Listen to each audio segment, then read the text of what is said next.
దేవునికి స్తోత్రం. Praise Lord. Hallelujah. రెండు చేతులు ఎత్తి చెప్పాలి. Praise Lord. హల్లెలూయా.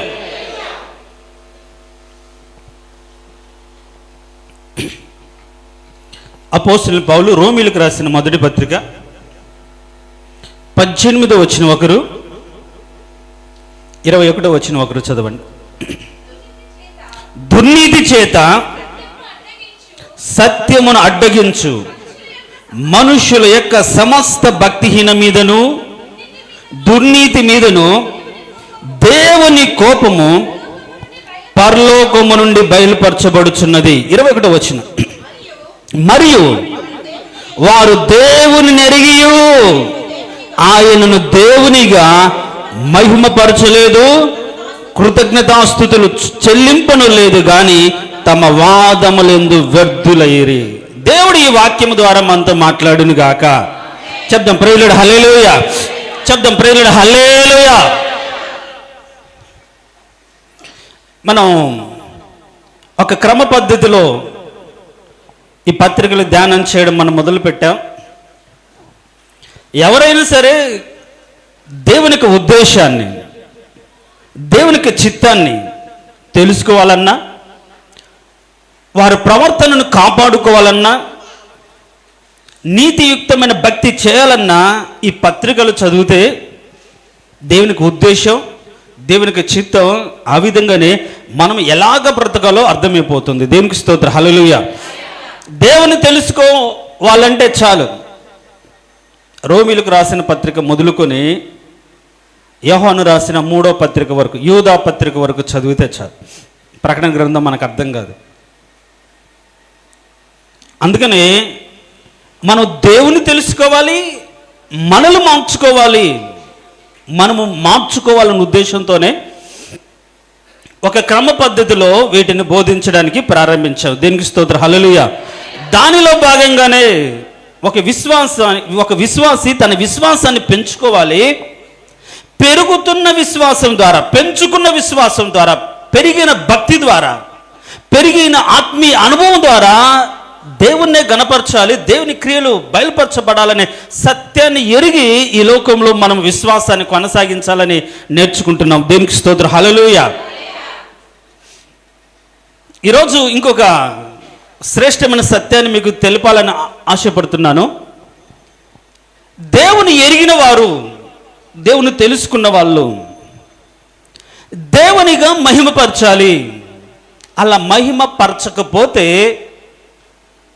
ఏది మనకు దొరకదు.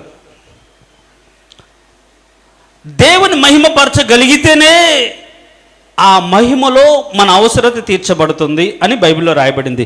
దేవునికి స్తోత్రం. హల్లెలూయా.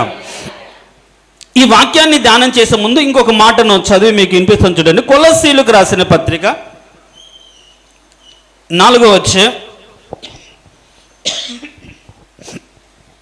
ఈరోజు కాస్త రెఫరెన్స్లు ఎక్కువ ఉంటాయి.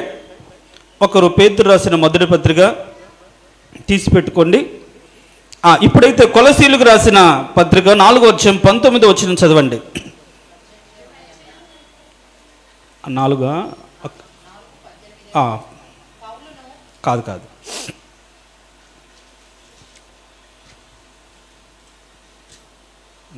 కొలస్సీయులకు రాసి ఎస్, అది ఎన్నో వచ్చినామమ్మా? ఎస్, ఫిలిప్పీలు. సారీ, కొలస్సీయులు కాదు, ఫిలిప్పీలకు రాసిన పత్రిక. కాగా దేవుడు తన ఐశ్వర్యము చొప్పున క్రీస్తు యేసునందు మహిమలో ప్రతి అవసరత తీర్చును అని రాయబడింది. దేవునికి స్తోత్రం. హల్లెలూయా. మనం క్రీస్తు యేసునందు మన అవసరత తీర్చబడాలని యేసు నామమున ప్రార్థన చేస్తున్నాం. వినండి, ఈ మాట అర్థం చేసుకోవడానికి ప్రయత్నించండి. అయితే క్రీస్తు యేసునందు మహిమలో మీ అవసరత తీర్చబడుతుంది. మన జనరల్గా ఎవరైనా పెద్దలు చనిపోతే మహిమలో చేర్చబడ్డారు అంటారు కదా. మహిమపరచబడ్డారు, మహిమలో చేర్చబడ్డారు అంటారు. అంటే ఇప్పుడు మన అవసరత మహిమలో తీర్చబడుతుందా? మరి ఇక్కడున్న అవసరాలను ఎట్లా తీర్చబడతాయి? మరొకసారి చదువమ్మా, అది చాలా క్లారిటీగా. ఫిలిప్పీలకు రాసిన పత్రిక 4వ అధ్యాయం. కాగా తన ఐశ్వర్యము చొప్పున క్రీస్తు యేసునందు మహిమలో మీ ప్రతి అవసరమును తీర్చును అని చదివాం కదా. మహిమలో మనకేం అవసరాలు ఉంటాయి? పరలోకంలో ఏమైనా అవసరాలు ఉంటాయా? అక్కడ బైబిల్ ఏముంది? అసలు బాష్ప బిందు తుడిచివేయబడుతుంది, నిత్యం వెలుగు ఉంటుంది, ఆకలి దప్పులు ఉండవు, ఆయన చూస్తూ స్తుతించడమే పరలోకంలో ఉంటుంది. మరి మహిమల్లో మీ ప్రతి అవసరం తీర్చబడును అని బైబిల్ చెప్తున్నప్పుడు మహిమలో మనం ఎలా తీర్చుకుంటాం అంటే, మరణించి మహిమ శరీరం దాల్చిన తర్వాత అక్కడ ఏం అవసరాలు ఉంటాయో అప్పుడు తీర్చబడతాయా, లేకపోతే ఇక్కడే తీర్చబడతాయా? మనం ప్రార్థనలో ప్రభువా క్రీస్తు యేసునందు మహిమలో నీ అవసరం మా ప్రతి అవసరత తీరుస్తానన్నావు కదా ప్రభువా. అయ్యా ప్రభు, నీ ఐశ్వర్యం చొప్పున, నీ శక్తి చొప్పున మా ప్రతి అవసరత తీరుస్తానన్నావు కదా, నీ మహిమలో తీరుస్తానన్నావు కాబట్టి మా అవసరం తీర్చండి అని అడుగుతున్న మనము ఏంటి దాని ఉద్దేశం? మహిమల్లో తీర్చబడాలంటే చనిపోయిన తర్వాత తీర్చబడాలనా, ఇక్కడే తీర్చబడాలనే?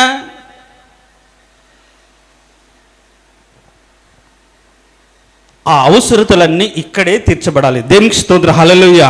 చెప్దాం ప్రైజ్ లార్డ్, హల్లెలూయా. అంటే ఎవరైతే దేవుని ఎరిగిన వారు దేవుని మహిమ పరుస్తారో ఆ మహిమను బట్టి వారు దేవునికి ఇచ్చిన మహిమను బట్టి వారు దేవుని మహిమ పరిచిన దానిని బట్టి మన అవసరత తీర్చబడుతుంది. దేవునికి స్తోత్రం, హల్లెలూయా. చెప్దాం ప్రైజ్ లార్డ్, హల్లెలూయా. అంటే దీని అర్థం ఏంటి? నీ అవసరత తీర్చబడాలంటే దేవుని ఎరిగిన నీవు దేవుని మహిమపరచాలి. అంటే దేవుని మహిమపరచడం అంటే స్తుతించడమా? దేవుని మహిమపరచడం అంటే ఆరాధించడమా? దేవుని మహిమపరచడం అంటే ప్రార్థించడమా? సమస్త మహిమ ఘనత ఆయనగా చెందునుగాక అని చెప్పిన మనం మహిమానికి ఎలా చెందుతుంది? కేవలం మనం స్తుతిస్తే చెందుతుందా? ఆ మహిమను అనేకులు ఎలా తెలుసుకుంటారు? మనం స్తుతించడం ప్రార్థించడం ఎంతమంది చూస్తున్నారు? ఎంతమందికి తెలుస్తుంది? మన కుటుంబం వాళ్ళకే సరిగ్గా తెలియదు, ఇంకా సర్వలోకం ఆయన మహిమను ఏం చూస్తుంది? గమనించండి ప్రియులారా, ఈరోజు నా బాధ, నా ఆవేశం, దైవికమైన ఆలోచన మీరు అర్థం చేసుకోవడానికి ప్రయత్నించండి. క్రీస్తు యేసునందు విశ్వాసులుగా పిలువబడిన మనము అంతకంతకు విశ్వాసమును వృద్ధి చేసుకుంటున్న మన జీవితాల్లో ఆ విశ్వాసము ద్వారా దేవుని ఎరిగిన మనము ఆయన రక్షకుడని పాపము నుంచి విడిపించడానికి 2000 సంవత్సరాల క్రితం నరావతారిగా శరీరధారికి ఈ లోకానికి వచ్చి శ్రమపడి పాప శాప దోష భారాన్ని శరీరంలో సహించి శిలువ మీద మోసి విడిపించి మనకు పాప దోషాన్ని కొట్టివేసి తిరిగి లేచి మరలా రాబోతున్నాడని ఎరిగిన మనము, తెలుసుకున్న మనము, ఆయనను దేవునిగా ఎరిగిన మనం దేవునిగా మహిమపరచాలన్న సత్యాన్ని కలిగి ఉండాలి. దేవునికి స్తోత్రం, హల్లెలూయా. అలాగాని లేకపోతే ఏంటి హమ్మింగ్ వస్తుందా? కొద్దిగా సౌండ్ పెంచు. ముందే నోరులో పొల్లు, మాట తడబడుతుంది. నా వాయిస్ నాకు చిన్నగా వినిపిస్తుంది అంటే నేను గట్టిగా మాట్లాడితే దగ్గు వస్తుంది. ఫాస్టింగ్లో ఉంటాం కాబట్టి, ఫుల్గా తిని వస్తే అరుగుతూ ఉంటుంది కాబట్టి గట్టిగా మాటలు వస్తాయి. ఫాస్టింగ్లు ఉంటే అరిసే కొద్దీ ఎనర్జీ తగ్గిపోతుంది కాబట్టి దగ్గు వస్తుంది. దేనికి స్తోత్రం, ప్రైజ్ లార్డ్, హల్లెలూయా. చెప్దాం ప్రైజ్ లార్డ్, హల్లెలూయా. ఆరాధనలో వాక్యం చెప్పినట్టుగా ఇప్పుడు సౌండ్ లేదు. చెప్దాం ప్రైజ్ లార్డ్, హల్లెలూయా. చెప్దాం ప్రైజ్ లార్డ్, హల్లెలూయా. దేవుని ఎరిగిన వారు దేవుని దేవునిగా మహిమపరచాలి. అలా మహిమపరచకుండా వాళ్ళు ఏం చేశారో కింది వచనాల్లో ఉంది. ఏం చేశారు? ఆ మహిమను జంతువుల రూపానికి, మనుషుల రూపానికి మార్చారు, ప్రతిమా స్వరూపంగా మార్చారు. దాన్ని బట్టి దేవుని ఉగ్రత వస్తుందని రాయబడింది. యెరోబోము అనే రాజు ఏం చేశాడు? అందరు యెరూషలేముకి వెళ్తున్నారు ప్రార్థనకు. యెరూషలేములో ఎవరు? రెహబాము పరిపాలన చేస్తున్నాడు. ఒకవేళ ఆయనకు దగ్గర అవుతారేమో అనే ఆలోచనతో ఆయన దానులో బెహర్షెబాలో కొన్ని విగ్రహాలు చేసి ఎత్తైన బలిపీఠం కట్టి, మీరు అంత దూరం వెళ్ళాల్సిన అవసరం లేదు, ఈ విగ్రహాలే, ఈ బలిపీఠాలే మనకు దేవుని ఆరాధించే స్థలాలన్నీ మార్చివేశాడు. అది దేవుడు ఆ పాపను చాలా తీవ్రంగా పరిగణించినట్లుగా మనం చూస్తాం. దేవునిగా మహిమపరచాలి.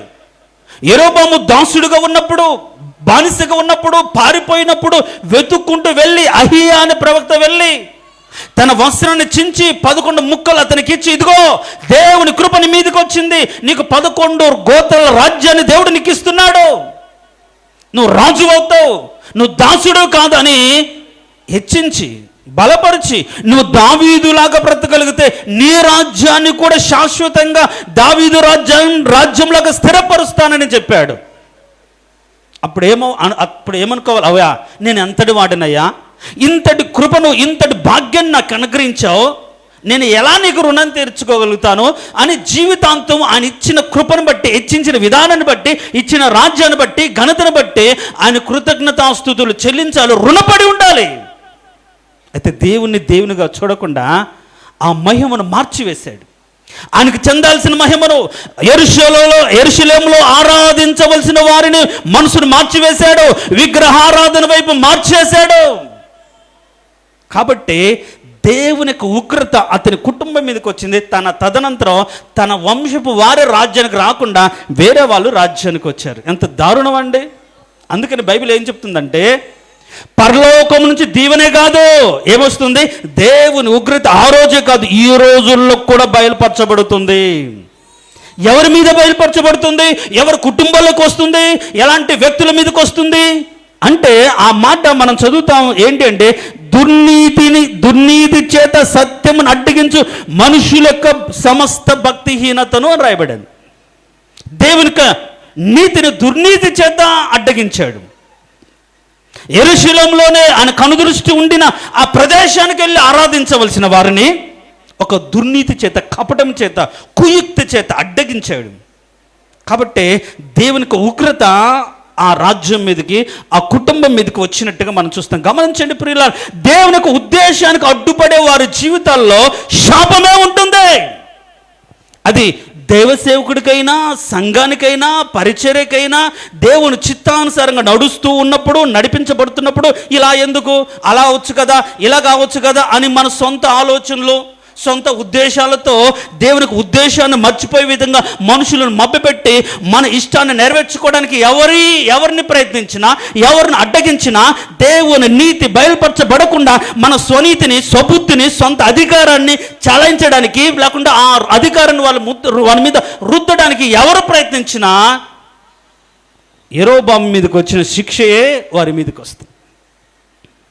సో నేను ఆ పాయింట్ ఈరోజు చెప్పాలనుకోలేదు, కానీ ఈరోజు దేవుని ఎరిగిన వారు దేవుని మహిమపరచాలి అనే సత్యాన్ని మీకు చెప్పాలనుకుంటున్నా. దేవునికి స్తోత్రం. హల్లెలూయా చెప్దాం. ప్రేమ హల్లెలూయా. ఇప్పుడు ఇక్కడ కూర్చున్న వాళ్ళు యేసు క్రీస్తు లోకరక్షకుడు అని తెలుసు కదా. తెలియని వాళ్ళు ఎవరున్నారు? తెలుసు. ఆయన మన కోసం ఎందుకు ఈ లోకానికి వచ్చాడో తెలుసు, మరణించాడో తెలుసు, తిరిగి లేచాడో తెలుసు, ఎలా బ్రతకమన్నాడో కూడా తెలుసా లేదా? తెలియని వాళ్ళు ఉన్నారా? చెప్పండి. అమాయకమైన ఫేసులు పెట్టమాకండి. మాకు తెలియదండి అంటే రేపు అంటే తెలియదనే మాటతో మనం ఈజీగా తప్పించుకోవచ్చు అనుకుంటాం. తెలుసుకోవాల్సిన బాధ్యత నీకుందని దేవుడు అంటాడు. వినుచున్న మీరు ఏమి వినుచున్నారో దాన్ని జాగ్రత్తగా చూసుకోవాలని చెప్పినప్పుడు నువ్వు ఏమి వింటున్నావు అది జాగ్రత్త చూసుకోవడం అంటే ఏంటి? దాని వలన వింటున్న దాన్ని బట్టి నీకు ఫలం ఏంటి, ఘనత ఏంటి, బాధ ఏంటి, దుఃఖం ఏంటి, ఎందుకు, ఏమిటి, ఎలా అని పరిశీలించుకోగలిగిన ఆలోచన నువ్వు లేకపోతే వినడం ఎందుకు? అసలు రావడం ఎందుకు? గ్రహించలేనప్పుడు వినేదాన్ని మనం గ్రహించాలి. నీకు ఇష్టానుసారంగా దాన్ని అర్థం చేసుకోకుండా వాక్యములో దేవుడు ఏ ఉద్దేశంతో చెప్పాడో ఆ ఉద్దేశాన్ని మనం విని గ్రహించగలిగితే దేవుని చిత్తాన్ని మనం చేయగలుగుతాం. దేవునికి స్తోత్రం. హల్లెలూయా చెప్దాం. Praise Lord. హల్లెలూయా. కాబట్టి మనం ఆయన మందిరానికి వచ్చిన తర్వాత ఆయన ఉద్దేశాన్ని తెలుసుకొని బ్రతకాలి. నాకు తెలియదు అనడానికి లేదు. ఎందుకు తెలుసుకోలేదు అని అడుగుతాడు. చిన్న బిడ్డలేం కాదు, చిన్న పిల్లలేం కాదు, మా బ్లెస్సింగ్ కూడా అడుగుతాం, నువ్వు ఎందుకు చేయలేదని. కారణం ఏంటి? ఏమి చేయాలో ఏమి చేయకూడదో ఆ వయసులో 8 ఏళ్ళ వయసులో కూడా వాళ్ళకి తెలుసు కాబట్టి ఇంకా పెద్దవాళ్ళు, వయసులో పెరిగిన వాళ్ళు, ఆత్మీయతను ఎదిగిన వాళ్ళు, ఎన్నో సంవత్సరాలుగా దేవుణ్ణి వెంబడిస్తున్న వారిని దేవుడు ప్రశ్నించరా? ఇన్ని సంవత్సరాల భక్తులు నువ్వు తెలుసుకున్నది ఏంటి అడిగితే మనం ఏం చేస్తాం? ఆ రోజు ఇట్లా తలలు ఉంచుకుంటే సరిపోతుందా? కరెక్ట్ కాదు. కాబట్టి ఇక మీదటేని తెలుసుకోవడానికి ప్రయత్నిద్దాం. దేనికి స్తోత్రం, హల్లెలూయా చెప్దాం. ప్రైజ్ హల్లెలూయా. ఎరిగి ఉండడానికి ప్రయత్నిద్దాం. పాడడం కాదు, ప్రభు ఎరిగి తినయ్యా నీ మహిమ ప్రభావములు అనుకోవడం కాదు. ఎరిగి ఉంటే అని చెప్పినట్టుగా బ్రతుకుతారు. ఎరిగిన వారు దేవుని మహిమపరుస్తారు. మహిమపరచడం అంటే ఏంటి? దేవుని స్తుతించడం, దేవుని ఆరాధించడం కాదు. దాన్ని బట్టి వ్యక్తిగతంగా ఒకవేళ మన ద్వారా ఆయనకు మహిమ వస్తుందేమో, కానీ అనేకులు తెలుసుకోగలిగిన మహిమ దేవునికి చెందదు. కాబట్టి ఈరోజు ఒకటి, సమస్త దుర్నీతి మీద దేవుని కోపం ఉంది. సో అది ఆ టాపిక్ ఇంకొక వారం చూద్దాం దేవుని చిత్తం అయితే ఈరోజు దేవుని ఎరిగిన వారు చూడండి. ఆ మాట మరొకసారి చదువుదాం. 21వ వచనం. మరియు వారు దేవుని ఎరిగియు ఆయనను దేవునిగా మహిమపరచలేదు అంట. దేవునిగా మహిమపరచలేదు. దేవుని ఎరిగిన వారు దేవునిగా మహిమపరచాలి. అందుకే మనం ఇందాక చెప్పుకున్నాం, యెరోబాము అనే వ్యక్తి దేవునిగా మహిమపరచలేదు, ఆయన మహిమను మార్చేశాడు. కాబట్టి ఈరోజు మనం దేవునిగా మహిమపరిస్తే, ఇప్పుడు ఇందాక మనం చదువుకున్నామే, అప్పుడు క్రీస్తు నందు ఆ మహిమలో మన అవసరత తీర్చబడుతుంది. దేవునికి స్తోత్రం, హల్లెలూయా చెప్తాం. ప్రైజ్ లార్డ్, హల్లెలూయా. ఇంకొక మాట చెప్పనివ్వండి. అంటే నువ్వు దేవుని ఎరిగిన నీవు దేవునిని మహిమపరిస్తే ఆ మహిమలో, ఆ మహిమ ద్వారా నీ అవసరత, నీ బాధ, నీ దుఃఖం, నీ కన్నీరు, నీ ఆలోచన, నువ్వు ఏమైతే కోరుకుంటూ వాటిని అన్నీ కూడా తీర్చబడతాయి ఆ మహిమలో. అంటే నువ్వు ఎరిగి చేసిన దాన్ని బట్టి, నువ్వు దేవునికి మహిమకరంగా బ్రతికిన దాన్ని బట్టి నీ ద్వారా మహిమ వస్తే ఆ మహిమ ద్వారా నీ అవసరత తీరుస్తాడు. కాబట్టి వాక్యానుసారంగా మన అవసరాలు తీర్చుకోవడం అంత ఈజీ కాదు. వాక్యానుసారంగా మన అవసరాలు తీర్చుకోవడం అంత ఈజీ కాదు. ఆయన చెప్పినట్టుగా మనం చేయాలి. దేనికి స్తోత్రం, హల్లెలూయా. అయితే దేవునికి మహిమ ఎప్పుడు వస్తుంది మన ద్వారా అనేది మనము తెలుసుకుంటే, అలా ప్రవర్తించి దేవుణ్ణి మహిమపరచగలుగుతాం. ఆ మహిమ పరిచినప్పుడు దేవుడు ఆ మహిమలో మన అవసరతలన్నీ తీరుస్తాడు. దేనికి స్తోత్రం, హల్లెలూయా చెప్దాం. ప్రైజ్ లార్డ్, హల్లెలూయా. యేసేపు ఉన్నాడండి, సింపుల్ ఎగ్జాంపుల్ అంతే. యేసేపు దేవుని మహిమపరిచాడు. తన క్రియల ద్వారా దేవుని మహిమపరిచాడు. సత్క్రియల ద్వారా దేవుని మహిమపరిచాడు. పాపము చేయకుండా, నేను ఆ దేవుని ఎరిగాను కాబట్టి, ఆయనకు భయపడుతున్నాడు కాబట్టి ఈ పాపము చేయనని దేవుని మహిమపరిచాడు. కాబట్టి యేసేపు యొక్క ప్రతి అవసరత తీర్చబడిందా లేదా? ఎప్పుడు తీర్చబడింది? మహిమపరిచినప్పుడు. చూద్దాం ఇప్పుడు ఆ మహిమను గురించి కొన్ని రెఫరెన్సులు చూద్దాం. మొదట లూకా సువార్త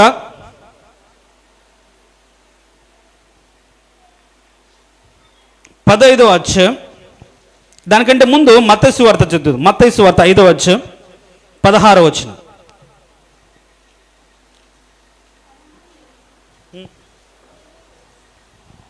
మత్తయి సువార్త ఏంటో రాత్రి 2 గంటలప్పుడు రాసుకున్నాను, నిద్ర మంపులు రాసుకున్నాను. ఎన్నో 5 లేదన్నారు. ఎస్, మనుషులు మీ సత్క్రియలను చూసి పరలోకమందున్న మీ తండ్రిని మహిమపరుచునట్లు వారి ఎదుట మీ వెలుగు ప్రకాశింపనీయుడు. దేవునికి స్తోత్రం, హల్లెలూయా. దేవునికి మహిమ మన ద్వారా ఎలా వస్తుంది అంటే, మన సత్క్రియలను చూసినప్పుడు మనుషులు ఏం చేస్తారు? దేవుణ్ణి స్తుతిస్తారు, దేవుణ్ణి మహిమపరుస్తారు. నిజమే, ఈ వ్యక్తి ఇలా మార్చబడ్డానికి కారణం దేవుడే, ఇలా నీతిగా బ్రతుకుతుండడానికి కారణం దేవుడే, అతను నమ్ముకున్న దేవుడే అని ఇతని క్యారెక్టర్ని బట్టి, ఇతని క్రియలను బట్టి, ఇతను జీవించిన విధానాన్ని బట్టి అతని కాదు దేవుని మహిమపరుస్తారు. అతను మార్చింది ఎవరో? మార్చుకున్నది ఇతనే, బ్రతుకుతుంది ఇతనే, జీవిస్తుంది ఇతనే. కానీ ఆ జీవితం ద్వారా, ఆ మార్పు ద్వారా ఎవరికి మహిమ వస్తుందంటే దేవునికి మహిమ వస్తుంది. దేవునికి స్తోత్రం, హల్లెలూయా చెప్తాం. Praise Lord, hallelujah. కాబట్టి ఈరోజు నీ క్రియల ద్వారా దేవునికి మహిమ వస్తుందా? నువ్వు విశ్వాసవే, దేవుని నమ్ముకున్నావు, ప్రార్థన చేస్తున్నావు, మందిరానికి వస్తున్నావు, కానుకలు ఇస్తున్నావు, కానీ నేను చూస్తే అందరూ ఈమె విశ్వాసి ఎందుకు ఇట్లా ప్రవర్తిస్తుంది, ఈమె నిజమైన విశ్వాసి కాదు అని అనుకుంటున్నారా? అది దేవునికి మహిమనా అవమానమా? అవమానం. అంటే మన ప్రవర్తన దేవుని నామానికి మహిమకరంగా ఉండాలి తప్ప అవమానకరంగా ఉండకూడదు. సో ఇప్పుడు ఈరోజు నిన్ను చూస్తే నీ క్రియ, నీ మాట, నీ చూపు, నీ ఆలోచన, నీ ప్రవర్తన, నువ్వు దేవుని ఎరిగావు కాబట్టి, ఆయన ఉంచిపోయిన అడుగుజాడలో నువ్వు నడుస్తున్నావు కాబట్టి, ఆ స్వరూపాన్ని నువ్వు ధరించుకున్నావు కాబట్టి, ఆ మనసు నువ్వు ఎరిగి ఉన్నావు కాబట్టి, నీ బ్రతుకులు ఆయన ఎరిగి ఉన్నవారు, దేవుని ఎరిగిన వారు దేవునికి మహిమపరచాలి. ఆయన ఉంచిపోయిన అడుగుజాడలో నడవాలి, ఆ శక్తిని పొందుకోవాలి, ఆ నీతిలో నడవాలి. ఆ నీతిలో నువ్వు నడవకుండా నడుస్తున్నానని భ్రమ ఎదుటి వారిని నువ్వు కలిగించలేవు కదా.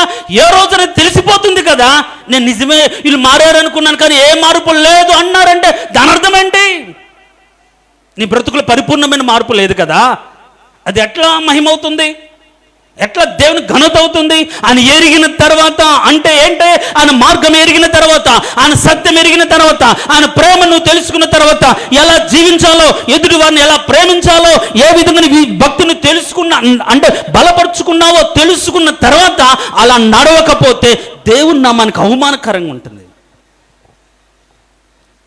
శక్తి పొందుకున్న తర్వాత అపోస్తులైన శిష్యులు వాళ్ళు వెళ్తుంటే వీరిగో సర్వలోకాన్ని తలక్రిందులు చేసేవారు అన్నారు. వీరు క్రీస్తుతో కూడా ఉండినవారు అన్నారు. ఎట్లా వచ్చింది సాక్ష్యం? దేవుని ఎరిగి ఆ మాటను బట్టి వాళ్ళు ఏం చేశారు? అక్కడున్న ఆ రోజున అధికారులు అంటారు, ఇదిగో యేసు నామమును బట్టి మీరు ప్రకటించకూడదు అంటే, మా ప్రాణము పోయినా పర్లేదు, ఆయన నిజమైన రక్షకుడు కాబట్టి ఆయన్ని ప్రకటిస్తామని చెప్పారు. దేవునికి స్తోత్రం, హల్లెలూయా చెప్తాం, ప్రైజ్ హల్లెలూయా. ఆ విధంగా దేవుణ్ణి వాళ్ళ క్రియల ద్వారా మహిమపరిచారు. మన ద్వారా, మనలో మనం సేవిస్తున్న దేవుణ్ణి ఎదుటివారు చూడాలి. మన మాటల్లో ఆ ప్రేమను వారు పొందాలి. మన ప్రవర్తనలో దేవునికి ఉద్దేశాన్ని ఎదుటివారు గ్రహించాలి. దేవుని తెలుసుకున్నారు కాబట్టి ఇంత నీతిగా బ్రతుకుతున్నారని ఆలోచన వారిలో కలిగినప్పుడే ఆ దేవుణ్ణి వారు మహిమపరచగలుగుతారు. స్థిరంగా ఉండడు, మందిరానికి రారు, ఎప్పుడో మారు మనసు పొందారు, ఇంకా సరిగ్గా ఉండరు, ప్రార్థన చేయరు అంటే ఏం కలుగుతుంది? దేవునికి మహిమ ఎలా నీ అవసరం తీర్చబడుతుంది? క్రీస్తు నందు సద్భక్తితో బ్రతుకుతున్న వారికి తెలుసుకోవాల్సిన సత్యం ఒకటే, ఆయన ఐశ్వర్యం చొప్పున నీ ప్రతి అవసరత తీరుస్తాడు. ఎప్పుడు అంటే నీ ద్వారా దేవునికి మహిమ కలిగినప్పుడే. సో ఇప్పుడు నీ అవసరం తీర్చబడట్లేదా? నీ ప్రవర్తన సరిగా లేదు. ఇప్పుడు నీ కష్టం అలానే ఉండిపోయిందా? నువ్వు ఈ దేవుని ఎరిగి ఆయన మహిమపరచట్లేదు అని అర్థం, అంతే. కాబట్టి ఈరోజు దేవుని ఎరిగిన ప్రియ దేవుని బిడ్డ, ఆయన చిత్తాన్ని, ఆయన ఉద్దేశాన్ని, ఆయన ఆలోచనను, ఆ మార్గాన్ని తెలుసుకుని నీవు ఆ మార్గంలో నడవడానికి సిద్ధంగా ఉండి ఆయన గణపరుస్తున్నావా, మహిమపరుస్తున్నావా? నీ సత్క్రియల ద్వారా దేవునికి మహిమ వచ్చే విధంగా నువ్వు బ్రతుకుతున్నావా? ఎట్లా నీ అవసరం తీర్చబడుతుంది? నువ్వైతే ఎదుటి వారికి ఇంకొక మాట చూడండి, అట్లా ఇంకెట్లా దేవుని మహిమపరచబడతాడో కొన్ని మాటలు చూద్దాం. రోమీలకు రాసిన పత్రిక 15వ అధ్యాయం 7వ వచనం.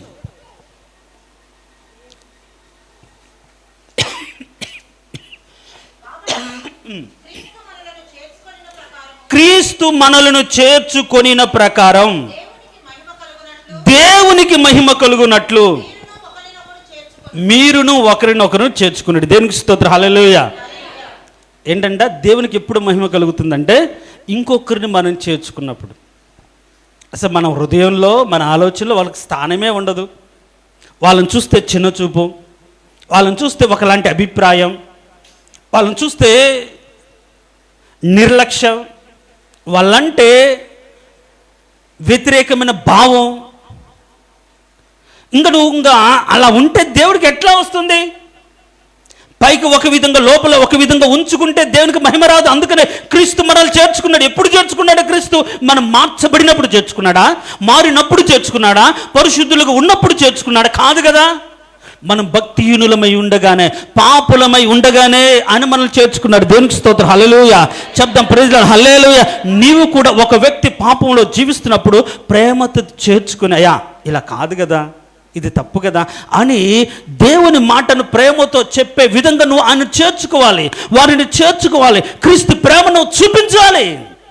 వాడు అలాంటి వాడు, ఈమె ఇలాంటిది, ఆమె అలాంటిది అని వాళ్ళకు దూరంగా ఉండడం భక్తి అనుకుంటున్నారు ఈ రోజుల్లో. అట్లయితే దేవుడు మనల్ని ఎందుకు చేర్చుకుంటాడు? సో మన ద్వారా దేవునికి మహిమ రావాలంటే క్రీస్తు మనల్ని చేర్చుకున్నట్లుగా ఎదుటి వారిని ఒకరినొకరు మనం చేర్చుకోవాలి. కొన్నిసార్లు మన ప్రార్థనలకు ఆ పక్కింటి వాళ్ళని పిలుస్తారు, ఆ అటుపక్క వాళ్ళని పిలవరు. మేము సంఘంలో ప్రకటించంగా, సంఘంలో ప్రకటించినప్పుడు నువ్వు ఇంకెవరిని పిలవకూడదు, వేరే సంఘం వాళ్ళు నువ్వు పిలుచుకోవాలి. సంఘంలో ప్రకటించినప్పుడు సంఘం అంతటికి, సంఘంలో కుటుంబాలకు అందరికీ చెప్పినట్టు లెక్క. నువ్వు ఇంకా ప్రత్యేకంగా ప్రేమను కనపరిచి వాళ్ళని పిలిస్తే మిగతా వాళ్ళు ఏమనుకుంటారు అంటే ఆ భేదం నీవే చూపిస్తూ వాళ్ళు రాలేదని నింద వాళ్ళ మీద మోపితే కరెక్టా? కరెక్ట్ కాదు. ఏదైనా మీరు ప్రకటన సంఘములు ఇచ్చిన తర్వాత, సంఘములు ప్రకటించమని చెప్పిన తర్వాత, సంఘములు అందరూ కూడా రావాలని దైవ సేవకుడు చెప్పిన తర్వాత మళ్ళీ ప్రత్యేకంగా వెళ్ళి నీ సంఘం వారిని పిలవాల్సిన అవసరం లేదు.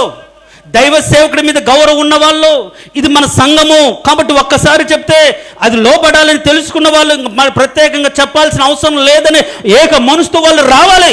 అంతేగాని మళ్ళీ పిలవకపోతే రాలేదు. కొందరు మందిరానికి వస్తే రారు, కాబట్టి వచ్చిన వాళ్ళు రాని వాళ్ళకి చెప్పాలి కానీ మళ్ళీ ఇంకా వాళ్ళకంటూ చెప్పాల్సిన అవసరం లేదు. వేరే సంఘం వాళ్ళకి తెలియదు కాబట్టి వాళ్ళని చేర్చుకోవాలి. కానీ ఈ రోజులు అలా ఉండట్లేదే. భేదాభిప్రాయం చూపిస్తుంటారు, మనసులో తారతమ్యాలు చూపిస్తుంటారు. ఒకరిని చేర్చుకుంటారు, ఒకవేళ చేర్చుకున్నప్పుడు పాపిగా చేర్చుకుంటారు, ఒకరిని చేర్చుకున్నప్పుడు హృదయంలో ఒక దురుద్దేశంతో చేర్చుకుంటే ఇది కరెక్ట్ కాదు. ఇలా దేవుడు నీ ద్వారా మహిమపరచబడ్డాడు. బైబిల్లో చాలా స్పష్టంగా ఉంటుంది. క్రీస్తు మనల్ని చేర్చుకున్నట్లుగా నువ్వు ఇంకొకరిని చేర్చుకుంటే ఆ దానిని బట్టి, ఆ క్రియని బట్టి దేవుడు మహిమపరచబడతాడు. నేను అంటాను, నువ్వు ఎదుటివారిని చేర్చుకునే దానిని బట్టి, కొందరు రక్త సంబంధికులను చేర్చుకోరు, కొందరు బంధుమిత్రులను చేర్చుకోరు, కొందరు వారి అవసరం ఉంటే వాళ్ళు ఎక్కడ అవసరం తీర్చాల్సి వస్తుందని చేర్చుకోరు, దూరంగా ఉంటారు. ఇదేం క్రైస్తవ్యం? ఇదేం భక్తి? అవసరంలో ఉన్న వారికి నువ్వు ఆధారంగా ఉండాలని సత్యాన్ని, మేలైనది చేయి నెరిగి అలాగూ చేయకపోతే పాపము నెరిగి కూడా తెలియనట్టుగా నటించడం కరెక్ట్ కాదు.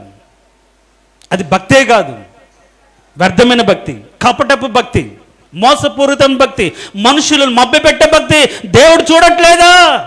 ఎదుటి వారు నువ్వు ఎలా చేర్చుకుంటున్నావు, నీ హృదయంలో ఎలా చేర్చుకుంటున్నావు? కాబట్టి దేవుణ్ణి మహిమపరచడం అంటే ఒకటి మన సత్క్రియల ద్వారా మహిమపరచాలి. రెండు, ఆ సత్క్రియలు ఏంటంటే ఎదుటి వారిని దేవుడు చేర్చుకున్నట్టుగా ప్రేమతో చేర్చుకోవాలి. కొందరు పిలుస్తారు, కనీసం లోపలికి కూడా రమ్మనరు, లోపలికి పిలిచిన కనీసం కూర్చోమనరు, కనీసం మర్యాద. అట్లనే యేసుప్రభుని చేర్చుకున్నాడు ఒక వ్యక్తి. పరిసేయుడు యేసుప్రభుని చేర్చుకున్నాడు కానీ ఆయనకు నీళ్ళు ఇవ్వలేదు, చేర్చుకున్న కానీ ప్రేమతో ముద్దు పెట్టలేదు. కానీ మరియా వచ్చి పాదములు పడి కన్నీరు కార్చి కన్నీటితో ఆయన పాదాలు తెచ్చింది. ఆ పాయింట్ అవుట్ చేశాడుగా, నన్ను చేర్చుకున్నావు కానీ నాకేం మర్యాద చేసావు. కాబట్టి చేర్చుకోవడం అంటే కావలసిన విలువ ఇవ్వడం, గౌరవాన్ని ఇవ్వడం, వారి పట్ల ప్రేమను చూపించడం. కాబట్టి నీ తోటి సహోదరుని పట్ల ఎలాంటి ఉద్దేశం కలిగి ఉన్నావు? ఈ సహోదరుని దగ్గరికి వెళ్తే నాకు ఆదరణ దొరుకుతుంది, ఈ సహోదరునితో కలిసి ప్రార్థన చేస్తే నాకు నెమ్మది దొరుకుతుంది, ఈ సహోదరుని దగ్గరికి వెళ్తే నాకు ఒక మంచి ఆలోచన దొరుకుతుంది అనే విధంగా నీ బ్రతుకు ఉంటే అలా నువ్వు చేర్చుకుంటున్నావా? గమనించండి ప్రియులారా, దేవుని ఎరిగి ఉండియు ఆయన మహిమపరచడం అంటే ఏంటంటే ఆరాధన చేయడం ఒకటమే కాదు, క్రియల ద్వారా దేవుని మహిమపరచాలి. ఏంటి ఆ క్రియలంటే సత్క్రియలు. ఆ సత్క్రియలు ఒకటి ఎదుటి వారిని ప్రేమతో చేర్చుకోవడం. ఇంకా ఫాస్ట్గా ఇంకొకటి చూడండి, పేతురు రాసిన మొదటి పత్రిక 4:11 ఒకరు కొరింథీయులకు రాసిన 2వ పత్రిక 9:13 ఒకటి చదవండి.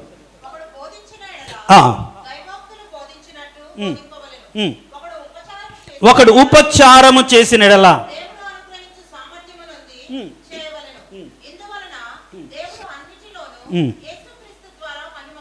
చాలు, దేవునికి స్తోత్రం, హల్లెలూయా. మూడవది ఉపచారము, సేవ చేసిన దాన్ని బట్టి. ఇంకా ఇప్పుడు కొరింథీయులకు రాసిన పత్రిక 2వ రెండో పత్రిక 9:13 కూడా ధర్మము చేసిన దాన్ని బట్టి అని రాయబడింది. ఏంటంటే మనం కూడా మన ద్వారా దేవుడు ఎప్పుడూ మహిమపరచబడతాడంటే మన ఉపచారం. దీని గురించి మనం ఆల్రెడీ ఒకసారి మనం చెప్పుకున్నాం, దాని గురించి ఎక్కువ నేను కంటిన్యూ చేయను. కానీ దేవుని సేవ చేసిన దాన్ని బట్టి, ఎదుటి వారికి సేవ చేసింది దాన్ని బట్టి, దైవజనులకు సేవ చేసిన దాన్ని బట్టి దేవుడు ఏం చేస్తాడు? ఘనపరచబడతాడు, మహిమపరచబడతాడు. కాబట్టి దానిని బట్టి మన అవసరత తీర్చబడుతుంది. ఈరోజు ఒకవేళ ఏదైనా మన సంఘంలో ప్రకటిస్తే మనం ఏదైనా ఇవ్వడానికి మనకు చేతిలో రాదు. మన అవసరాలతో అయితే అందరికంటే లగ్జరీ కనిపించాలని, అందరికంటే గొప్పగా కనిపించాలని మనం ఒకవేళ ఏదైనా అకేషన్ మందిరంలో చేస్తే ఆ ఖర్చు దాన్ని ఎంతో కొంత మన భారం ఉండాలని ఆలోచన తప్ప దానికి మనం ఎలా సిద్ధపడాలి, ఏ విధంగా తయారవ్వాలి అని ఆలోచిస్తారు. ఖర్చు ఎప్పుడు సంఘమే పెట్టుకోవాలా? సంఘమే భరించాలా? సంఘం అంటే ఎవరు? మనమే కదా. అంటే వారం ఇచ్చిన కానుకల ద్వారా జరగాల? ప్రత్యేకమైన కానుక ఇవ్వగలిగిన మనసు ఉన్నదా? అవే సరిపోతాయా? కాబట్టి మనం ఇచ్చే దానిని బట్టి ధర్మం అంటే దేవుని నామ మహిమార్థమై, పరిచర్య నామ మహిమార్థమై మనము ఏ విధంగా ఇవ్వాలి? మంచి సామర్థ్యము కొలది ఇవ్వగలిగిన వాళ్ళు ఉంటారు, కానీ ఇవ్వరు. వాళ్ళకి ఇవ్వగలుగుతారు, వాళ్ళకి ఇచ్చిన వాళ్ళకి ఎలాంటి నష్టం ఉండదు. కానీ కొందరు అది వాళ్ళ కష్టమైన బాధని కొందరు దేవునికి ఇస్తారు. కాబట్టి ఆ రోజు కూడా ఆ ఒక్కటైన కాసు దాంట్లో వేసిన దాన్ని బట్టి దేవుని మహిమపరిచింది, దేవుని ఘనపరిచింది. ఈమె అందరికంటే ఎక్కువ ఇవ్వగలిగిందని దేవుడు చెప్పాడు. గల కారణం ఏంటంటే ఉన్నదంతా ఇచ్చింది. ఆమెకున్నది ఒకటే, అది ఎంతన కానీ సామర్థ్యం కొలది ఇవ్వగలిగిన దాన్ని బట్టి దేవుని నామ మహిమార్థమై మనం దేవుని పరిచర్య కోసం, దేవుని సువార్త వ్యాపించడానికి కోసం, సంఘంలో జరిగే కార్యక్రమాలను ఇంకా బాగా జరిగించడానికి కోసం మన సామర్థ్యం కొలది ఇచ్చిన దాన్ని బట్టి, ఆ పని జరిగిన దాన్ని బట్టి దేవుడు మహిమపరచబడతాడు. దేవునికి స్తోత్రం. హల్లెలూయా చెప్దాం, ప్రైజ్ హల్లెలూయా. ఇంకా ఏ విధంగా మహిమపరచబడతాడంటే చూడండి. లూకాసు వార్త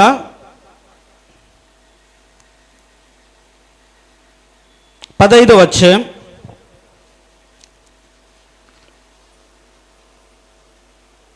అక్కడ ఒక పాపి మారు మనసు పొందిన దాన్ని బట్టి పరలోకంలో ఉందా?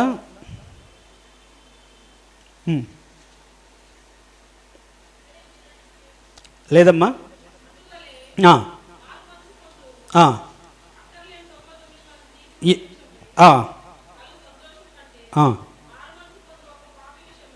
మారు మనసు పొందు ఒక పాపి విషయమై పరలోకమందు ఎక్కువ సంతోషం కలుగును. ఈ సంతోషానికి గల కారణం ఇప్పుడు మనలో ఒకసారి చదువుదాం.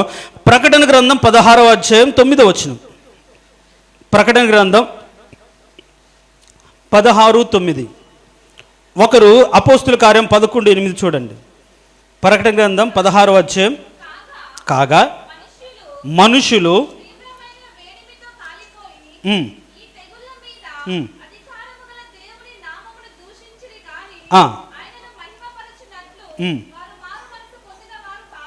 ఆయన మహిమపరుచున్నట్లు వారు మారు మనసు పొందిన వారు కారు. అంటే మారు మనసు పొందిన దారిని బట్టి దేవుడు మహిమపరచబడతాడు. ఇప్పుడు అపోస్తుల కార్యంలో 11వ అధ్యాయం 18వ వచనం చదవండి.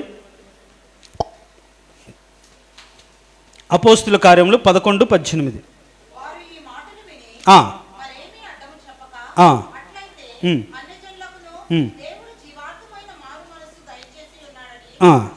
చాలు చూడండి. ఇప్పుడు మారు మనసు పొందితే దేవునికి మహిమ కలుగుతుంది. దేవునికి మహిమ అంటే పరలోకంలో కూడా సంతోషం కలుగుతుంది. అంటే ఇప్పుడు మనం దేవుని మహిమపరచగలడం ఎలా అంటే పాపములో ఉన్న మనము ఆ పాపాన్ని వదిలిపెట్టి ఆయన దేవుడని ఎరిగి నమ్మి ఆయన దగ్గరకు వచ్చిన దాన్ని బట్టి దేవుని నామానికి మహిమ కలుగుతుంది, పరలోకంలో సంతోషం కలుగుతుంది. అలా మారు మనసు అనేకులు పొందినట్లుగా మనమేం చేయాలి? దేవునికి వాక్యాన్ని బోధించాలి. మనమేం చేయాలి? స్వార్థను ప్రకటించాలి. మనమేం చేయాలి? సహవాస కూడికలు ఏర్పాటు చేయాలి. దాన్ని బట్టి కొందరు ఏ వాక్యం ద్వారా పట్టబడతారో ఆ వాక్యం ద్వారా పట్టబడి జీవార్థమైన మారు మనసు వాళ్ళు పొందుతారు. దేవునికి స్తోత్రం. హల్లెలూయా. కాబట్టి దేవునికి మహిమ ఎప్పుడు కలుగుతుందంటే ఒక వ్యక్తి మారు మనసు పొందితే మహిమ కలుగుతుంది. ఆ మహిమను బట్టి పరలోకంలో సంతోషం కలుగుతుంది. ఇంకా కొన్ని మాటలు చూద్దాం. చూడండి, పేతురు రాసిన మొదటి పత్రిక 4వ అధ్యాయం 16వ వచనం. ఎవడైనను క్రైస్తవుడైనందుకు బాధ అనుభవించిన ఎడల సిగ్గుపడక ఆ పేరును బట్టి దేవుని మహిమపరచవలెను. దేవునికి స్తోత్రం. హల్లెలూయా. క్రైస్తవుడికి ఈ లోకంలో శ్రమను బైబిల్లో ఉంది. ఆ శ్రమలో నువ్వు నిలబడగలిగితే దేవుని నువ్వు మహిమపరచగలుగుతావు. అదే పేతురు రాసిన పత్రికలోనే చూడండి, ఇంకా క్లారిటీగా ఉంటుంది. 1:7 వచ్చిన చూడు, మొదటి పత్రిక 1:7 వచ్చిన. నశించిపోవు సువర్ణము అగ్ని పరీక్ష వలన శుద్ధపరచబడుతున్నది కదా, దానికంటే అమూల్యమైన మీ విశ్వాసము ఈ శోధనల చేత పరీక్షకు నిలిచినదై యేసుక్రీస్తు ప్రత్యక్షమైనప్పుడు మీకు మెప్పును మహిమయు ఘనతయు కలుగుట కారణము. దేవునికి స్తోత్రం. హల్లెలూయా. మన శ్రమలో నిలబడిన దాన్ని బట్టి దేవునికి మహిమ కలుగుతుంది. ఎట్ ద సేమ్ టైం మనకు కూడా ఘనత. మహిమ అంటే ఘనత, మెప్పు. దేవుడు కీర్తించబడ్డం, కొనియాడబడ్డానికి మహిమ. ఇంగ్లీష్లో గ్లోరియస్ అనే పదం ఎక్కువ వాడినట్టుగా మనం చూస్తాం. గ్లోరియస్ అని, మహిమ అనే పదం వాడినట్టుగా మనం చూస్తాం. మనము కూడా గణపరచబడతాం. శ్రమలో, దుఃఖంలో, కరువులో ఇస్సాకు అదే చోట ఉన్నాడు. బాధపడకుండా, కృంగిపోకుండా అదే కరువులో ఉండి 100 ఫలం పొందిన దాన్ని బట్టి అబీమెలెకు రాజు వచ్చి ఏమంటాడంటే, నిశ్చయంగా యెహోవా నీకు తోడుగా ఉన్నాడని మేము ఎరుగుదుము. దేవునికి స్తోత్రం. హల్లెలూయా. ఆ మెప్పు ఎప్పుడు వచ్చింది? కరువులో నిలబడ్డప్పుడు, కరువులో నిలిచినప్పుడు, కరువులో దేవుని మాట విన్నప్పుడు, కరువులో దేవునికి విధేయత చూపినప్పుడు.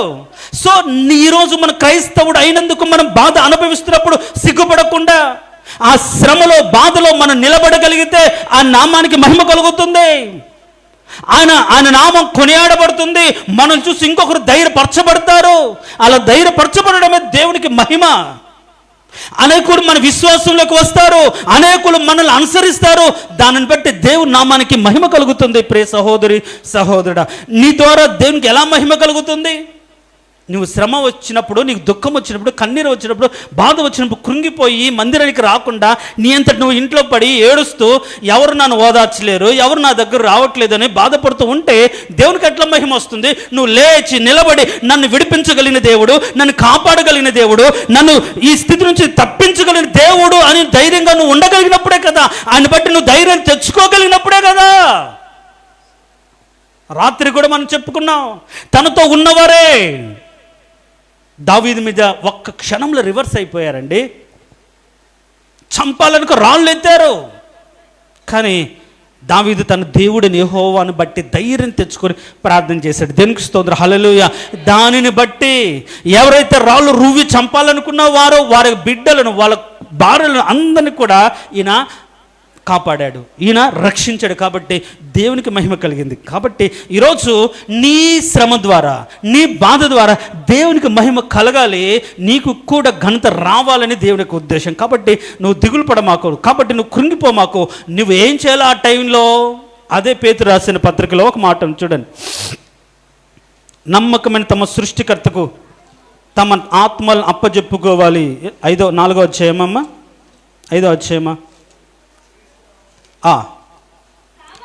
కాబట్టి దేవుని చిత్త ప్రకారము బాధపడువారు సత్ప్రవర్తన గలవారై నమ్మకమైన తమ సృష్టికర్తకు తమ ఆత్మలను అప్పజెప్పుకోవాలి.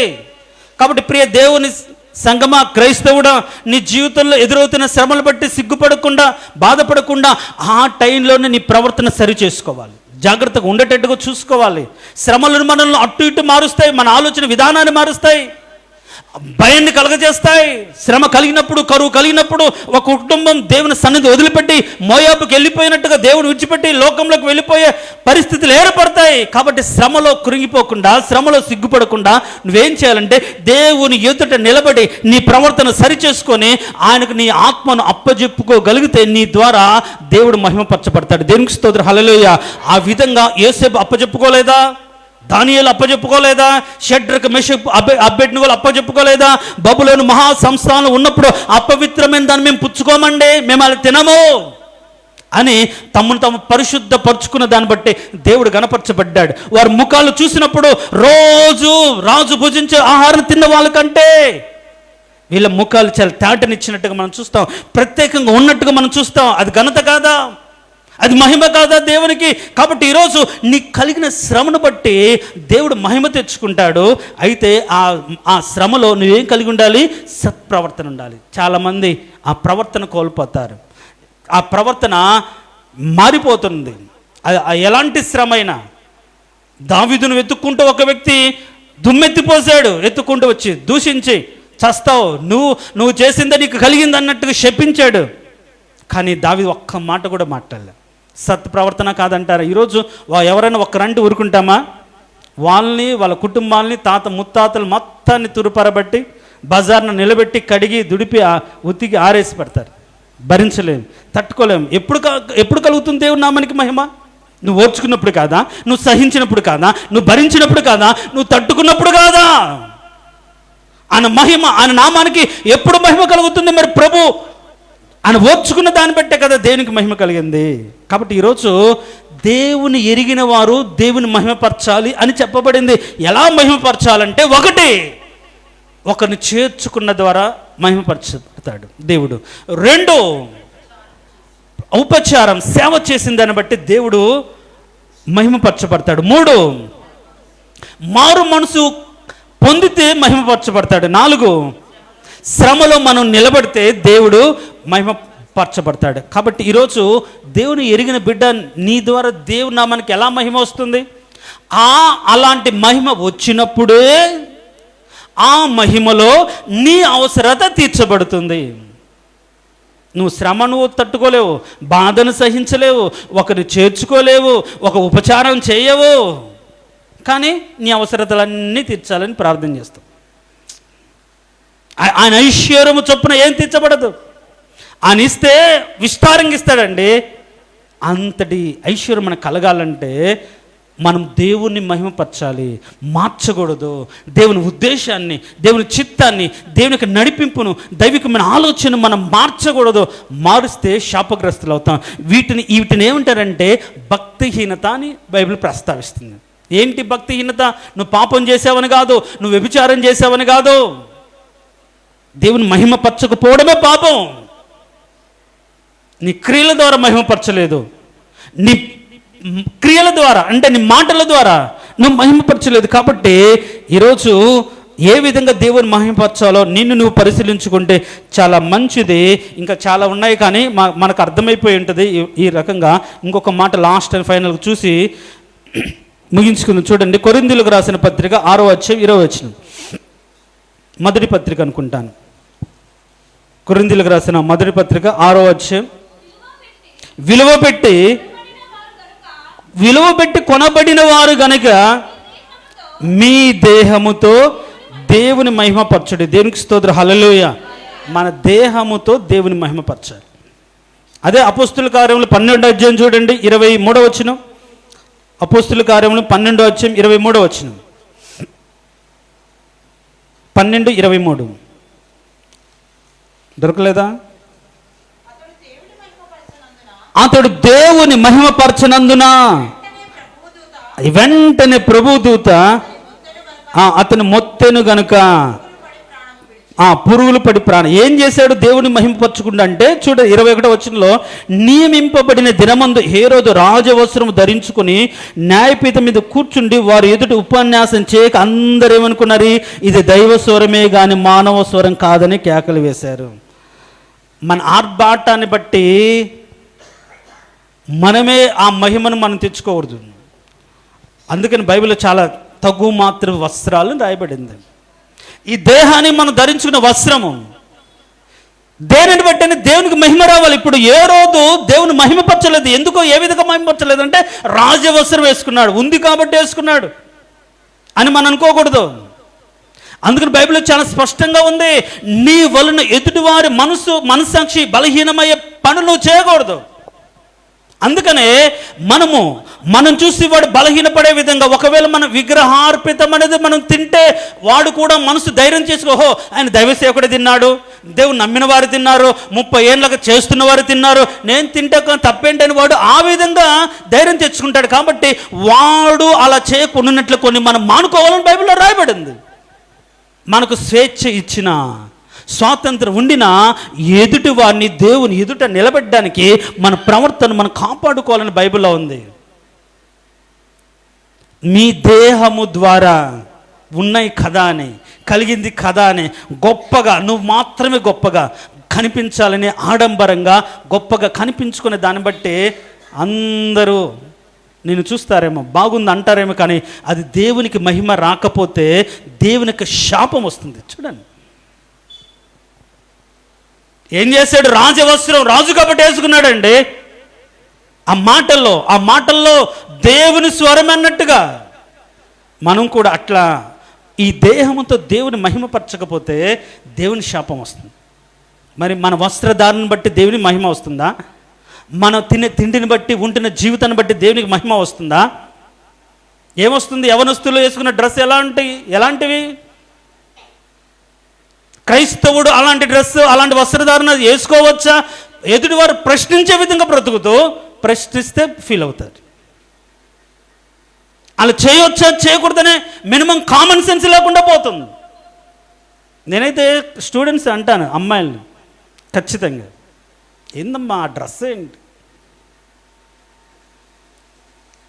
కాబట్టి మన వస్త్రధారణ చాలా జాగ్రత్తగా ఉండాలి. ఈ దేహమును కప్పుకోవడానికి దేనికి దేవుడు ఇచ్చాడు, అంతేకాని ప్రదర్శించడానికి కాదు. నీ గొప్పతనాన్ని మనుషులు కనపరుచుకోవడం కాదు. దాన్ని బట్టి ఎదుటివాడు బలహీనపడతాడు, ఎదుటివాడు బాధపడతాడు, ఎదుటివాడు దేవుణ్ణి దూషించుకుంటాడు. అలాంటి స్థితిలో మనం ఉంటే అది మనకేమవుతుందంటే శిక్షకు కారణమవుతుంది. కాబట్టి చాలా జాగ్రత్తగా ఉండాలి. కొందరేమో మనం చూస్తాం, మందిరానికి మామూలుగా వస్తారు, ఫంక్షన్లకు బయట ప్రార్థనలకు బయట వెళ్ళినప్పుడు మాత్రం చాలా ఇదిగా వెళ్తారు. ఇప్పుడు దాన్ని బట్టి ఎదుటి వారికి ఏమర్థమవుతుంది, మన ఆత్మీయత ఎలాంటిదని తెలిసిపోతుంది. ఓహో, మందిరం కాబట్టి తగు మాస్టర్ వస్త్రాలు, బయట కాబట్టి అందరు గొప్పగా కనిపించాలి కాబట్టి గొప్ప వస్త్రాలా? అంటే నువ్వు దేవుణ్ణి చూడట్లా, మనుషులు నిన్ను చూడాలని కోరుకుంటున్నావు, మనుషులు నిన్ను గణపరచాలని కోరుకుంటున్నావు, మనుషులు దృష్టి నీ మీదకి రావాలని కోరుకుంటున్నావు. కానీ అది ఎంతవరకు కరెక్ట్? దేవుని నమ్మిన బిడ్డగా కరెక్ట్ కాదు. దాన్ని బట్టి శాపం వస్తుంది. దాన్ని బట్టి దేవునికి మహిమ రాకపోతే, హేరోదు దేవుని మహిమ పరచనందున ఏం చేశాడు? ఆయన రాజవస్త్రం ధరించుకొని దేవుడు మాట్లాడినట్టుగా మాట్లాడింది. కాబట్టి గొప్పలకు పోయి తిప్పలు తెచ్చుకోమాకండి. దేవుని మహిమ పరిస్తేనే ఆ మహిమలో మన అవసరత తీర్చబడుతుంది. లేకపోతే ఇలానే ఉంటాయి. నీ క్రియల ద్వారా, నీ వేషధారణ ద్వారా, నీ భక్తి ద్వారా, నీవు చేసే ధర్మం ద్వారా, ఇచ్చే కానుకలను బట్టి దేవుడు మహిమపరచబడాలి. దానిని బట్టి దేవుడు నీ అవసరం తీరుస్తాడు, లేకపోతే తీర్చబడుతుంది. కాబట్టి ఈరోజు ఎలా మహిమపరుస్తున్నావు? నోటితో స్తుతులతో కాదు, క్రియల ద్వారా దేవుని మహిమపరచాలి. నీ ద్వారా దేవునికి నామానికి మహిమ రావాలి. అలాంటి భక్తి చేస్తే వారిని దేవుడు హెచ్చిస్తాడు. కాబట్టి అలాంటి ఉన్నతమైన భక్తి, దేవుడి నామ మహిమార్థమైనటువంటి భక్తిని చేసి దేవుని మహిమపరిచి మన అవసరతం అన్నీ కూడా మనం తీర్చుకొందుముగాక. తలలు వంచండి. తలలు వంచిన మనం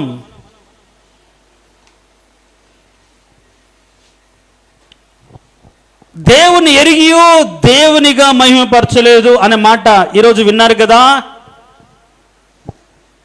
సత్క్రియల ద్వారా దేవునికి మహిమ వస్తుంది అన్నప్పుడు క్రీస్తు నమ్మిన వ్యక్తిగా నీ మాట తీరు ఎలా ఉంది? నీ మనస్తత్వం ఎలా ఉంది? ఎదుటి వారి పట్ల నీ ఉద్దేశం ఎలా ఉంది? వారిని ఎలా చేర్చుకుంటున్నావు? దాన్ని బట్టి దేవునికి మహిమ కలుగుతుందా? దేవుని ప్రేమ వారు చూస్తున్నారా? దేవుని కృపను వాళ్ళు నీ ద్వారా ఎరుగుతున్నారా? నీ ద్వారా రక్షించబడడానికి నువ్వు కారణమవుతున్నావా? నువ్వే ప్రేమ కలగకపోతే, నువ్వే దీన వస్త్రం ధరించుకోకపోతే మారు మనసు పొందిన వారు ఎట్లా మారు మనసు పొందుతారు? దేవునికి ఎలా మహిమ కలుగుతుంది? ఆలోచించు. దేవునిగా మహిమపరచాలి. అంటే ఆయన చెప్పిన మాట చెప్పినట్టుగా చేసి, ఆయన ఉంచిపోయిన మార్గంలో ఆయన చెప్పినట్టుగా నడిచి, ఆయన సత్యాన్ని యథార్థంగా అనుసరించి ఆయన మహిమపరచాలి. నీ క్రియలు దేవుని మహిమపరిచేగా ఉన్నాయా? నీ ఆలోచన విధానం, నువ్వు చేస్తున్న చోట, పని చేసే చోట కావచ్చు, సంఘంలో, కుటుంబంలో, బిడ్డల మధ్య, రక్త సంబంధికుల మధ్య, బంధుమిత్రుల మధ్య, నీ నడక, నీ ప్రవర్తన నీవు నమ్మిన దేవునికి మహిమను తెస్తుందా? నీవు నమ్మిన దేవుణ్ణి చూపిస్తుందా? నువ్వు నమ్మిన దేవుణ్ణి వారు కూడా ఎరిగే విధంగా నువ్వు అలాంటి ఆలోచన కలిగి ఉన్నావా? నువ్వైతే అలా ఉండవు, కానీ దేవుడైతే నీకు అన్నీ తీర్చాలి. చేయడు, రాసి పెట్టుకో. ఈరోజు నువ్వు ఆయన మహిమ పరిస్తేనే నీ ప్రతి అవసరత ఆ మహిమలో, నీ ద్వారా ఏ మహిమ దేనికి వచ్చిందో ఆ మహిమను బట్టి నీ అవసరత తీర్చబడుతుంది. ఇది వాక్యము నేర్పే సత్యం. యేసేపు అలా దేవుని మహిమపరిచాడు. ప్రవర్తన బట్టి తన అవసరత తీర్చబడింది. ఆయన ఐశ్వర్యము చొప్పున అతను హెచ్చించాడు. నీ ప్రవర్తన మార్చుకోకుండా, నీ పద్ధతి మార్చుకోకుండా, నీ ఆలోచన మార్చుకోకుండా, నువ్వే మారు మనసు పొందకుండా, నీతిని జరిగించకుండా, నీతి కార్యాలు చేయకుండా, దేవునికి మహిమకరంగా నువ్వు బ్రతకకుండా నీ అవసరత తీర్చబడాలంటే చాలా కష్టం. కాబట్టి ఈరోజు వాక్యం విన్న ప్రియ దేవుని సంగమా, అయ్యా నిజమే, నా ప్రవర్తన ద్వారా నీకు అవమానంగా ఉంది, నా మాటలే, నా ప్రవర్తన చాలామంది నీ ఎద్దుకు రాకుండా అవరోధంగా ఉంది ప్రభు. అలా ఉండకుండా నా మాటల ద్వారా, నా ప్రవర్తన ద్వారా, నా క్రియల ద్వారా, నా ఆలోచన ద్వారా నిన్ను మహిమపరిచి అనేకులు నీ ఎద్దుకు తీసుకొచ్చి అనేకులు మారు మనసుకు కారణం నేనవుతానయ్యా. ఒక పాపి మారు మనసు పొందితే నీకు మహిమ వస్తుంది, పరలోకంలో సంతోషం కలుగుతుంది. అలాంటి ప్రవర్తన నా బిడ్డల ఎదుట, నా సంఘం ఎదుట, నా ప్రజల ఎదుట నేను ఉంటాను. నా ప్రజల ఎదుట సత్క్రియలను కనపరిచి నీకు మహిమ నేను తీసుకొస్తాను. ఒక సమర్పణ ఈ చివరి దినాల్లో, ఈ సంవత్సరం అంతంలో ఇప్పటికైనా మనం కలిగి ఉందామా? ఇప్పటికైనా ఒక నిర్ణయం తీసుకుందామా? ఇప్పటికైనా ఒక తీర్మానము తీసుకుందామా? అవును ప్రభా, నిన్ను ఎరిగి ఉండియో అలా ప్రవర్తించలేకపోయాను ప్రభా, నువ్వు చెప్పినట్టుగా బ్రతకలేకపోయాను, మీరు కోరినట్లుగా జీవించలేకపోయాను యేసయ్యా. నా ద్వారా అనేకులకు రక్షణ వచ్చేటట్టుగా నేను బ్రతకలేకపోయాను, నీకు అవమానమే కలిగింది. ఇక మీదట అలా ఉండని ప్రభువా, నిన్ను మహిమపరచాలి. నా మాటలు, నా ప్రవర్తన, నేను చేర్చుకునే విధానం, బ్రతికే జీవితం నీకు మహిమకరంగా ఉండాలి.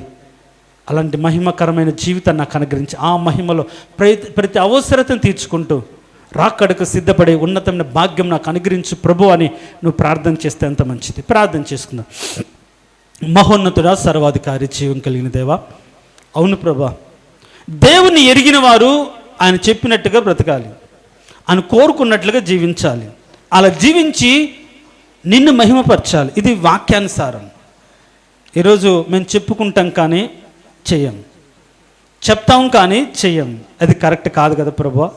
అలా మేము ఉండకుండా, అలా మేము జీవించకుండా ప్రభువా, ఏ స్థితిలోనైనా సరే నిన్ను మహిమపరిచినట్టుగా, నీకు మహిమ వచ్చినట్లుగా, మా శ్రమలలో, మా నిందలలో, మా బాధల్లో అయినా సరే, మా ఆశీర్వాదంలో అయినా సరే, మా వస్త్రధారణ అయినా సరే, మా మాట తీరులో అయినా సరే, మా బ్రతుకు మూలంగా అయినా సరే, ఏ స్థితిలో అయినా సరే నీవే గణపరచబడాలని, నీకే మహిమ రావాలని మేము బ్రతికే ఉన్నతమైన ఆలోచన ప్రతి ఒక్కరిలో మీరు కలగచేయండి తండ్రి. రక్షకుడని తెలుసు కానీ ఏం చెప్పాడో చేయలేని స్థితిలో బ్రతుకుతున్నారు. ఆ రక్షించబడిన తర్వాత ఎలా బ్రతకాలో తెలియని అమాయకపు భక్తి చేస్తున్నారయ్యా.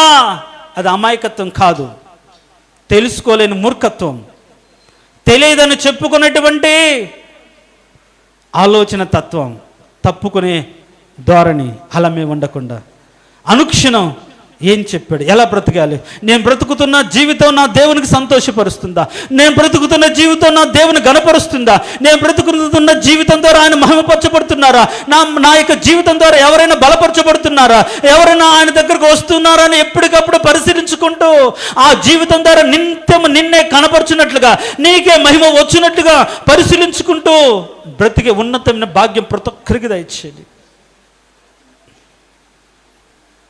స్త్రీలు తమ సత్ప్రవర్తన బట్టి పురుషులు రాబట్టవచ్చును అని బైబిల్లో ఉంది కదా ప్రభువా.